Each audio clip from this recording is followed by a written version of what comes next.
자, 오늘 우리가 함께 나눌 말씀, 본문 함께 봉독하겠습니다. 오늘 나눌 말씀은요. 히브리서 12장 4절부터 8절까지 말씀입니다. 히브리서 12장 4절부터 8절까지 말씀 우리 같이 봉독하겠습니다. 너희가 죄와 싸우되 아직 피 흘리기까지는 대항하지 아니하고 또 아들들에게 권하는 것 같이 너희에게 권면하신 말씀도 잊었도다. 일러스되 내 아들아 주의 징계하심을 경히 여기지 말며 그에게 꾸지람을 받을 때에 낙심하지 말라. 주께서 그 사랑하시는 자를 징계하시고 그가 받아들이시는 아들마다 채찍질 하심이라 하였으니 너희가 참음은 징계를 받기 위함이라. 하나님이 아들과 같이 너희를 대우하시나니 어찌 아버지가 징계하지 않는 아들이 있으리요. 징계는 다 받는 것이거늘 너희에게 없으면 사생자요 친아들이 아니니라. 아멘.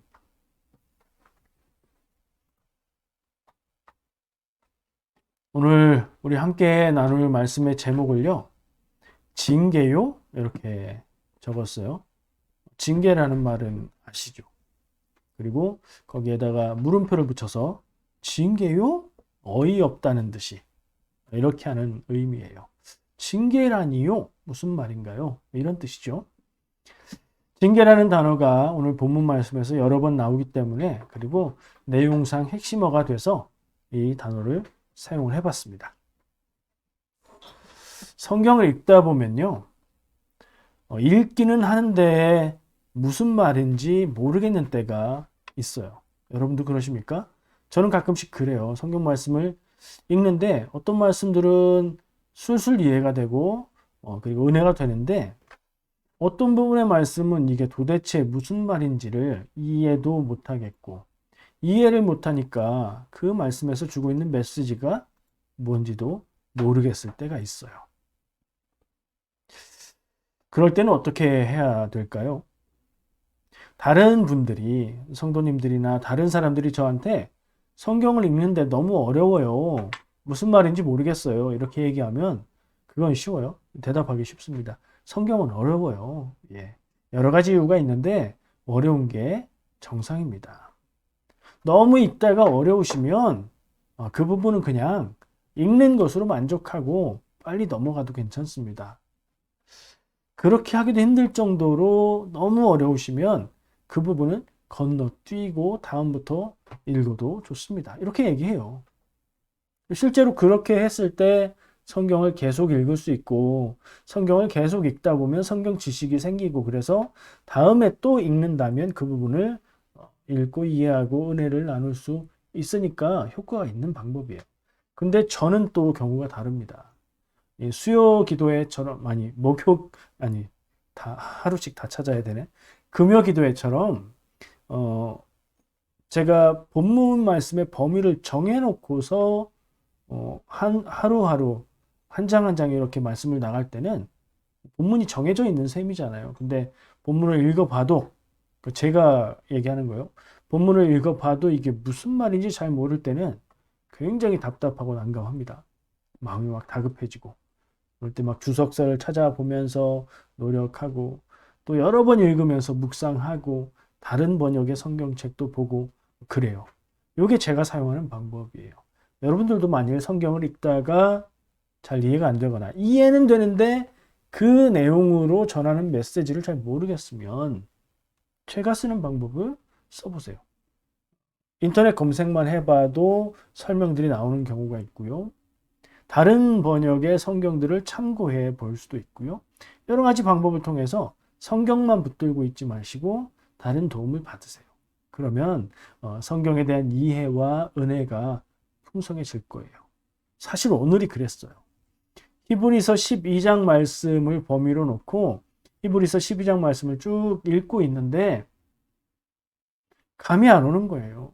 내용은 무슨 말인지 한글이니까 우리말이니까 내용은 알겠는데 왜 이 얘기를 이렇게 하고 있을까? 이건 누구에게 하는 얘기고 누가 어떻게 들어야 되는 얘기일까? 감이 안 오는 거예요. 큰일 났죠. 그래서 여러 번 읽고 기도하는 마음으로 읽고 묵상하고 그러다 보니까 말씀의 흐름을 좀 잡을 수 있게 됐더라고요. 내용을 알고 나서 읽으면 무슨 말인지 굉장히 쉽습니다. 이게 예습의 효과예요. 미리 그 주제에 대해서 생각하고 기본 지식들을 알고 나서 공부하기 시작하면 쉽게 공부할 수 있어요. 근데 전혀 준비되어 있지 않은데 처음 접하게 되면 굉장히 어려울 수도 있어요. 그러니까 요 한 단계를 살짝 넘어가면 쉬운데 넘어가지 못하면 모르는 게 될 수도 있어요. 이 히브리서 12장이 조금 저한테 오늘 그랬던 것 같아요. 근데 제가 얘기했죠. 내용을 알고 읽으면 이해가 훨씬 쉽다고요. 개역 개정 성경은 그런 면에서는 내용을 친절하게 잘 알려주는 성경은 아니에요. 번역 원칙이 있어서 그것을 따라 번역을 한 것, 그건 또 뛰어나고 좋은 성경인데 내용을 전달하는 데는 좀 약할 수도 있어요. 그런 때 필요한 게 뭐죠? 쉬운 번역이죠. 이해하기 쉬운 번역, 의미에 중점을 둔 번역을 우리가 참고하면 도움을 받을 수 있어요. 그걸 통해서 이해를 좀 해놓고 다시 개역개정의 성경을 읽어보면 그러면 이게 들어와요. 여러분들 오늘 본문 말씀 처음 읽을 때 어떠셨어요? 딱 읽으면서 은혜가 막 되고 마음에 이해가 쏙쏙 되면서 메시지까지 한 번에 딱 받으셨나요? 그건 되게 어려운 일이에요. 어떤 분들은 내용을 이해를 하셨을 거고 어떤 분들은 이게 무슨 얘기지? 빨리 목사님 전하는 말씀을 들었으면 좋겠네? 이러셨을 수도 있어요. 그래서 자, 지금 필요한 쉬운 번역인 제가 알고 있는 가장 쉬운 한글 번역 성경, 쉬운 성경을 읽어 드릴게요. 본문 말씀을 화면을 다시 보여주시고요. 눈은 개역개정 성경을 보시되 귀로는 제가 읽어드리는 쉬운 번역을 참고하시기 바랍니다. 마이크 체크해 주세요. 요거로 되는지. 예. 자, 히브리서 12장 4절부터 8절까지 개역개정 성경을 눈으로 보시고 쉬운 성경은 이렇습니다. 여러분은 죄에 맞서 싸우고 있지만 아직 죽을 정도까지 싸워보지는 않았습니다. 여러분은 하나님께서 그의 아들을 격려하듯이 말씀해 주신 것을 잊었습니까? 내 아들아, 주의 훈계를 가볍게 여기지 말고 주님께서 너를 꾸짖을 때 낙심하지 마라. 주님께서는 사랑하는 자에게 벌을 주시고 그의 아들로 받아들인 자들을 채찍질 하신다. 따라서 여러분이 받는 고난을 아버지의 훈계로 알고 견디십시오. 하나님께서는 아버지가 자기 아들에게 벌 주듯이 여러분을 대하시는 것입니다.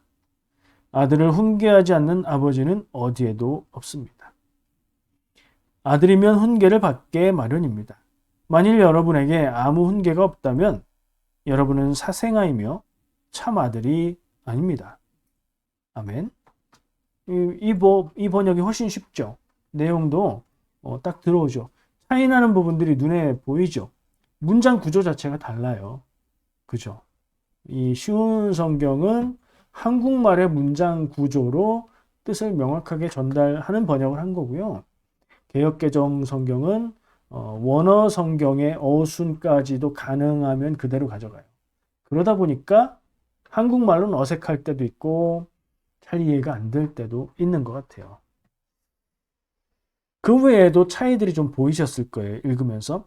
제일 큰 차이는요. 개역개정 성경은 반복해서 사용하는 단어가 있는데 뭐였죠? 징계라는 단어를 반복해서 사용했습니다. 오늘 말씀의 제목에 제가 썼고 그게 핵심 단어라고 말씀을 드렸죠. 근데 그 부분에 징계라고 번역한 부분에 그 쉬운 성경의 번역을 보면 징계라고 번역하지 않았어요. 다른 말로 번역했어요. 5절에 나오는 징계는 훈계라고 했고요. 징계, 훈계 비슷하죠. 개자로 끝나는 게. 그리고 느낌도 징계는 뭐예요? 벌 받는 거죠. 훈계는 말을 들으면서 약간 혼나는 느낌이잖아요. 비슷해요. 근데 다른 단어를 썼어요. 두 번째 6절에 나오는 너희가 참은 징계를 받기 위함이라. 이 부분은 쉬운 번역에서는 벌을 주시고 라고 번역했어요. 이건 의미가 같은 의미죠. 징계가 벌이에요. 우리말로 번역을 하니까 한자어보다는 벌이라는 말, 더 쉬운 말로 썼어요. 7절에 징계를 받기 위함이라 개역개정은 그렇지만 쉬운 번역은 고난이라고 번역을 했습니다. 그렇죠. 징계를 받으면 힘들고 어려운 게 징계니까 고난이 되지요. 내용상으로는 훈계, 벌, 고난이라고 번역하는 게 더 전달이 잘 되기 때문에 이렇게 번역하고요. 그럼 개역개정은 왜 징계라고 번역했을까요? 강조하기 위해서요? 아니면 읽는 사람들이 잘 이해가 안 되고 헷갈리라고요? 그럴 일은 없죠. 이유가 있는데 왜 그럴까요? 한번 생각해 보세요. 왜 개역개정 성경은 문장을 성경 말씀을 읽고 이해하려고 하는데 조금 어려움을 주는 표현으로 징계라는 단어를 사용을 했을까요? 힌트가 있어요. 성경 본문 안에 힌트가 있습니다. 바로 5절에 있는 일러스되 하는 말이에요. 무슨 표현이죠? 일러스되 내 아들아 라고 얘기하는 일러스되 뒤에 있는 내용은 인용이다 이런 표현이에요. 일러스되는 인용한다는 말이 아니에요. 뜻은 말했는데 어디에요? 구약 성경에. 그래서 결국엔 인용이라는 뜻이죠. 이 일러스되라는 말 표현도 요즘 어린 친구들, 젊은 친구들은 고자질했다는 말로 알아들을지도 몰라요. 이르다 하는 말을 여기서 사용한 의미로 받아들이지 않을 수도 있어요. 왜냐하면 일렀다 이런 말을 안 쓰잖아요. 요즘에 이런 뜻으로. 그러다 보니까 번역상 일러스되 이거는 인용이야 라고 표시해주는 말조차 못 알아들으니까 일러스되 이거 고자질했다는 얘기는 아닌 것 같은데 무슨 말이지? 뜻을 모르니까 이건 없는 거로 치고 넘어갔는데 그 뒤가 인용이라는 걸 모르고 읽는 거예요. 그러면 의미를 알기가 더 힘들어지죠. 개역개정 성경은 조금 읽고 이해하는 데는 불친절한 성경인 건 확실한 것 같아요. 그 힌트, 일러스되 이것은 인용이다. 히브리서 원래 구약 성경 인용을 자주 하고 많이 하고 중요하게 했잖아요. 그런가 보다 생각할 수 있어요. 어디서 인용했냐 하면 잠언 3장 11절, 12절 말씀이에요. 근데 이것도 그대로 인용된 건 아니에요. 읽어볼게요. 본문 말씀 기억하면서 보세요. 내 아들아 여호와의 징계를 경히 여기지 말라. 그 꾸지람을 싫어하지 말라. 대저 여호와께서 그 사랑하시는 자를 징계하시기를 마치 아비가 그 기뻐하는 아들을 징계한 같이 하시느니라. 아멘. 이게 잠언의 3장 11절 12절 말씀이에요. 그 내용을 인용한 거예요. 좀 이제 하나씩 요소들을 좀 채워가고 있습니다. 일러스되를 알면 이게 인용이니까 그 구약 성경을 인용하면서 뭔가 얘기를 하고 있구나. 근데 그 구약 성경의 인용의 내용은 보니까 징계를 가볍게, 경히도 가볍게 여긴다는 말이에요. 여호와의 징계를 가볍게 여기지 말라. 여호와의 꾸지람을 싫어하지 말라. 하나님이 징계하고 꾸지르시는 것을 기꺼이 받아들이고 감사하는 마음을 가져라. 이렇게 얘기하고 있는 말씀이에요. 왜? 하나님이 사랑하시는 자를 징계하는 것은 아버지가 아들을 혼내는 것과 같은 마음이시다. 사랑하는 아들일수록 더 아끼기에 혼내는 아버지의 마음이다. 사랑의 또 다른 표현인 거잖아요. 자, 지금 뭐 얘기하고 있죠? 징계 얘기하고 있어요. 왜 개역개정 성경은 징계 계속해서 징계라는 말로 번역을 했을까? 힌트가 일러스되라고 했잖아요. 그리고 그건 구약의 인용이라는 뜻이라고 그랬고요. 구약의 말 그대로예요. 구약의 인용이기 때문에 잠언에서 그 말씀이 표현되었던 그리고 한글로 번역되었던 징계라는 말을 그대로 쓰는 거예요. 인용이니까. 이해되시죠? 이유는 그런데 근데 징계라고 표현한 게 읽고 이해하는 데는 굉장히 어려움을 주는 거예요. 왜 그렇죠? 징계는 잘못해서 벌 받는 거잖아요. 그러니까 우리가 말씀을 쭉 읽는데 반복돼서 나오는 단어를 우리가 중요하게 받아들이고 그것을 이해의 핵심, 키로 생각하고 보는데 왜 징계라고 표현하지? 누가 뭘 잘못했지? 누가 누구에게 주는 징계지? 이걸 모르는 상태에서 계속 징계, 징계, 징계 나오니까 이 얘기가 누구한테 하는 얘기인지도 얼른 들어오지 않고요. 그죠? 근데 쉬운 성경처럼 조금 바꾸어서 쉬운 말들로 해서 보면 이거는 사실 어려운 이유가 없었어요. 4절에 너희라고 대상을 얘기하고 있잖아요. 이 너희는 누구예요? 히브리서는 편지잖아요. 편지를 받는 사람들. 흩어져 있는 유대인 신앙의 기본을 가지고 예수님을 그리스도로 고백하는 유대인 기독교인들 혹은 성도들, 기독교인들을 향해서 쓴 신앙적인 겉면, 그러니까 믿는 사람들에게 너희라고 말하는 거예요. 그 사람들에게 하는 말이에요. 우리에게도 해당될 수 있는 말이네요. 그러면 너희가 우리에게 죄와 싸우되 아직 피 흘리기까지는 대항하지 아니하였고, 이거 말이 어려워요. 풀어보면 죄와 싸우기는 하는데 정말 끝까지 최선을 다해서 할 수 있는 모든 것을 다해서 죄와 싸우는 것 같지는 않다는 얘기예요. 죄를 거부하고 죄를 피하려고 하고 죄를 씻어내려고 하고 이런 거 하는 건 맞는데, 방향은 맞는데 노력의 정도가 끝까지 가지 않았다. 부족하다는 얘기죠. 5절은 뭐죠? 또 아들들에게 권하는 것 같이 너에게 권면하신 말씀, 그게 일렀을 때 뒤에 있는 말씀, 인용한 말씀, 그 내용도 잊어버렸다. 그러니까 4절에 죄와 싸우지만 끝까지 안 했고, 또 구약에 있는 말씀도 제대로 생각하지 않고 잊어버렸어. 그 내용은 뭐였죠? 하나님이 주시는 징계 고난은 하나님이 아들을 사랑하는 아버지의 마음으로 그 사랑하는 백성들에게 주시는 것이다. 이것도 잊어버렸어. 이 두 가지. 그러니까 너희라는 사람들에게 뭔가 지금 책망 혹은 훈계 혹은 압박 잘하라고 얘기하고 있는 거예요. 감이 오시죠? 이렇게 풀어서 얘기를 해보니까. 뒤쪽에 이제 7절, 8절은 다시 인용부가 끝나고 다시 메시지가 나오기 시작해요. 그죠? 너희가 참음은 징계를 받기 위함이라. 이해하기 어려운 문장으로 돼 있어요. 우리 한글 문장이 이거 제대로 이해하기 어려워요. 이렇게 번역해 놓으면. 자, 그러면 쉬운 번역을 비교해 보죠. 7절. 따라서 여러분이 받는 고난을 아버지의 훈계로 알고 견디십시오. 훈계가 징계가 훈계로 번역이 됐고 말의 순서나 이 번역이 조금 바뀌었어요. 그러니까 너희가 참으면 징계를 받기 위해서 참는다는 게 이해가 안 되죠. 이런 번역도 좀 어려워요, 이해하기가. 이 말의 순서를 원문에 맞추려는 노력으로 이렇게 번역이 된 거예요. 징계를 잘 견디고 참으라는 말이에요. 그리고 이어집니다. 또 한글 번역으로 되게 어색한 부분이 어찌 아버지가 징계하지 않는 아들이 있으리요. 문장 이상하지 않아요? 어찌 아버지가 징계하지 않는 아들이 있으리요. 이 표현 어떻게 해야 자연스러워요?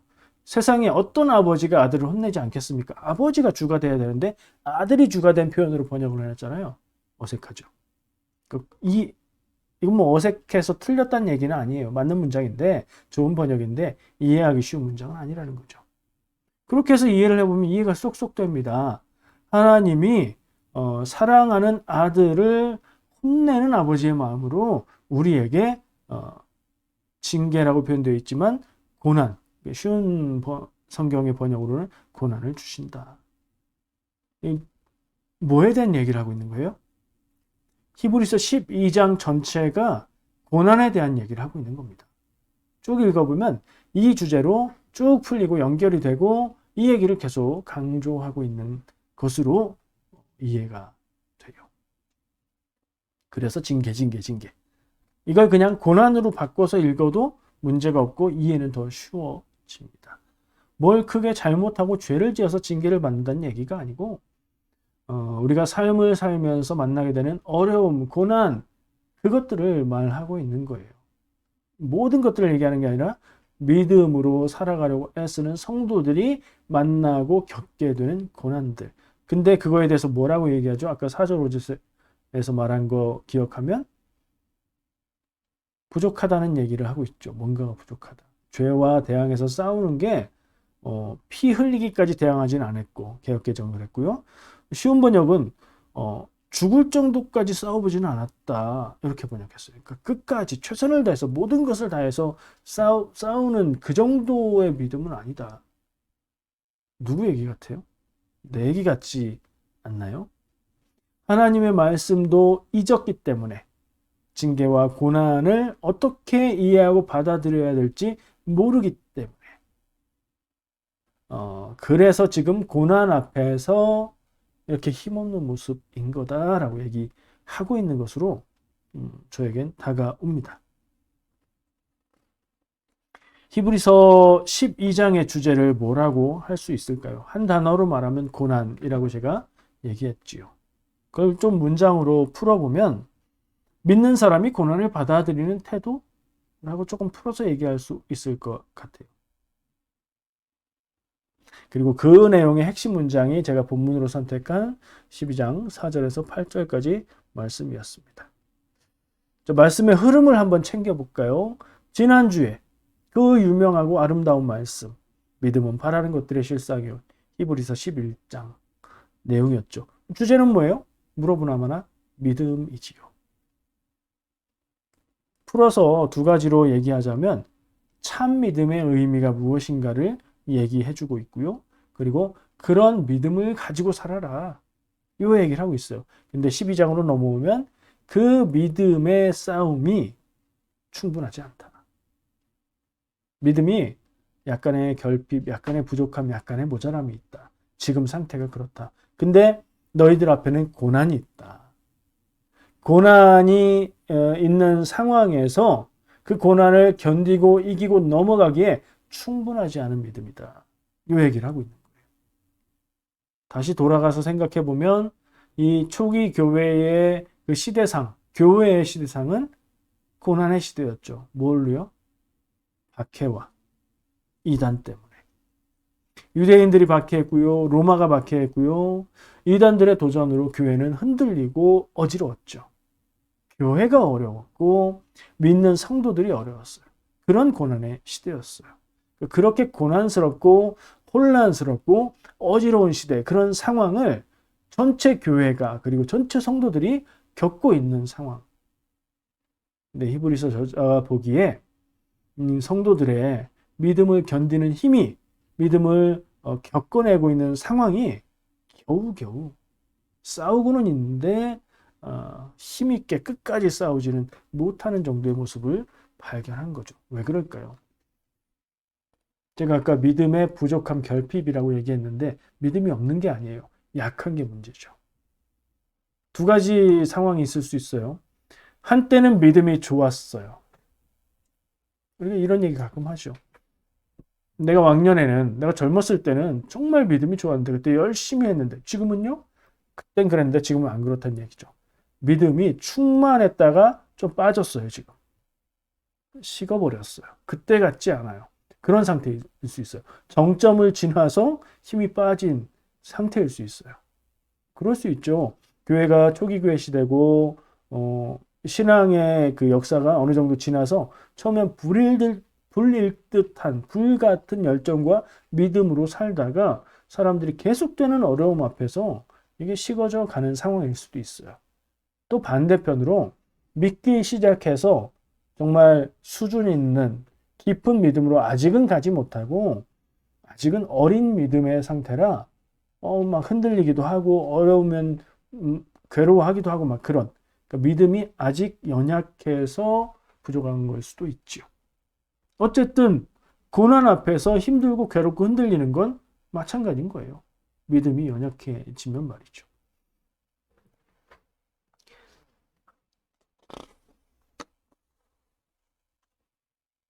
이런 것들을 쭉 생각하고 믿음을 잃거나 믿음이 시험당하거나 무기력하게 힘들어하는 성도들을 향해서 그들에게 주는 권면이라고 생각하고 이 말씀을 읽어보면 이제서야 파악이 돼서 톡톡톡 걸리던 내용들이 하고 넘어갈 수 있을 겁니다. 제가 오늘 그 과정을 쭉 했다니까요. 제가 먼저 한 걸 여러분들에게 나눠 드리는 거예요. 그러면 본문 말씀 6절 아까 인용한 부분 있죠. 일러스트 그 뒤에 그 내용도 쉽게 이해가 되지요. 고난을 인내하며 잘 견디라는 얘기를 하고 있는 거고 그 근거로 부모가 자녀를 훈계할 때는 혼낼 때는 사랑하는 마음으로 하는 것이라는 것을 기억해라. 그 얘기인 거예요. 그러면 교회가 초기 교대 시대에 겪고 있는 박해로 인한 어려움, 이단들 때문에 일어난 어려움, 믿음이 연약해서 생기는 그런 어려움들이 하나님의 사랑하심으로 인해서 교회를, 성도를 어려움 당하게 되게 허락하신 것이다 라고 생각할 수 있다는 거죠. 그럼 뭐가 달라지죠? 사람이 어려운 일을 당할 때 가장 힘든 경우가 뭔지 아시나요? 고난의 이유를 모를 때, 힘들고 어려운 일을 겪고 그거를 다 해나가야 되는데 왜 내가 이렇게 어려움을 당해야 되는지 모를 때, 납득이 안 될 때, 받아들이지 못할 때 너무 괴롭죠. 근데 이유를 확실히 알아요. 이건 내가 요거 잘못해서 이렇게 어려운 거야. 그러면 견디고 참을 수 있죠. 또 어려운 것은 이게 언제 끝날지 모를 때. 그렇죠?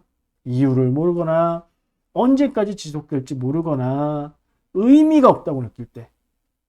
고생을 하는데 이거는 내가 희생하는 것도 아니고 뭘 누구를 위해서 하는 것도 아니고 그냥 고생이에요. 그럼 괴롭죠. 의미가 없이 느껴지는데 고생만 해야 될 때는 정말 힘들어요. 근데 내가 힘들고 어려운 일을 당하고 할지라도 누군가를 위한다거나 어떤 의미 있는 일이라고 생각되면 그건 견디고 이길 수 있죠. 히브리서 저자는 그걸 주고 있는 거예요. 교회가 어려움 당하고 고난 당하고 박해받고 이단들이 흔들고 여러 가지 일들을 겪고 있는 교회를 향해서 이 어려움과 고난들은 믿음의 연약함도 원인일 수 있고 또 그런 교회와 성도들을 향해서 더 성숙하라고 더 자라나라고 성장하라고 주시는 하나님의 허락하신 시험이다. 이렇게 이해할 수 있다는 거죠. 어려운 일의 이유를 알면 어려운 일이 덜 어려워집니까? 아니죠. 어려운 일은 그대로 어려운 일이에요. 이런 거예요. 우리가 믿음을 통해서 은혜 받으면 하나님이 나를 사랑하심을 더 깊이 깨닫고 성령님이 함께 하시는 것 같고 그러면 힘든 일을 겪고 있던 게 사라진다거나 그 일을 다시 당해도 하나도 안 힘들거나 그렇지 않아요. 힘든 일은 똑같이 힘들어요. 근데 의미가 생기고요. 그것을 견디고 이길 수 있는 능력이 생겨요. 어려운 일은 똑같되 내가 다 훨씬 강해지는 거예요. 그러면 견딜 수 있고요. 이길 수 있게 되죠. 믿음이 관여해야 되는 게 이 부분입니다. 나를 강하게 만들어주고 나를 성장하게 해줘야지 우리가 기도할 때 주시옵소서 할 때 나의 믿음을 주시옵소서 해야지 이 일을 해결해 주시옵소서 이 일을 없이 하여 주시옵소서 그런 건 안 돼요. 우리가 기도의 초점이 정확해야 됩니다. 그렇게 기도해도 하나님이 들어주실 것들 하나님이 하실 일들을 우리에게 주시겠지만 초점이 딱 맞으면 거기에서 더 큰 힘이 발휘가 됩니다. 저는 오늘 말씀 지금 쭉 이 히브리서 12장 전체의 내용을 가지고 또 본문 말씀을 선택해서 그 말씀을 이해해 보면서 그 내용이 주는 메시지를 생각해 봤어요. 그러면서 이제는 저 스스로에게 그리고 우리 교회 성도들에게 적용을 해 보게 됐죠. 쉽게 딱딱딱 적용이 되지 않나요? 그야말로 오늘 본문 말씀을 그런 이해를 가지고 읽으면 어때요?